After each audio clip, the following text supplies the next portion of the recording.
Donc ensuite, troisième outil, l'outil rotation qui se trouve ici, voilà.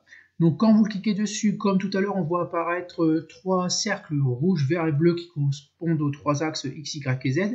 Et quand vous allez cliquer dessus, glisser dessus, vous allez voir que vous allez pouvoir faire tourner l'objet. Donc voilà, je clique et je glisse, là j'ai tourné de 15 degrés, on le voit apparaître, 30 degrés, etc. Donc voilà, autour du cercle rouge. Pareil pour le cercle vert, donc voilà, 15 degrés, 30 degrés, on peut même aller en négatif dans l'autre sens, moins 30, etc.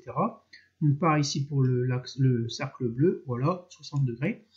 Donc vous pouvez essayer, donc là je suis sorti de l'outil, donc je clique dessus et je reviens à l'outil ici, faire pivoter, tourner, d'accord.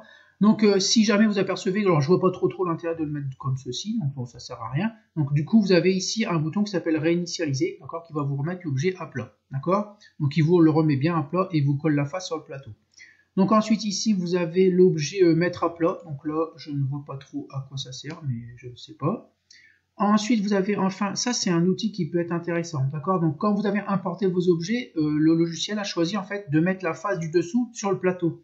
Mais si par exemple vous voulez mettre cette face là sur le plateau, d'accord, vous pouvez le faire. Donc ici vous cliquez ici. Alors avant de cliquer c'est marqué sélectionner la face à aligner sur le plateau de fabrication. Donc en gros vous allez cliquer dessus et si vous voulez que ça soit cette face là qui soit collée au plateau, vous cliquez dessus, d'accord. Donc là vous allez tourner votre objet, d'accord. Si vous voulez que ça soit celle-là, vous cliquez dessus et là vous tournez votre objet, d'accord. Donc vous pouvez l'imprimer différemment. Donc là c'était plus judicieux en fait d'imprimer en fait. Donc je fais clic droit pour tourner, d'imprimer que cette face là sur le plateau. Donc là c'est le bon choix, d'accord. Donc il faut bien imprimer en fait avec la plus grande face sur le plateau pour être sûr que l'objet colle bien au plateau.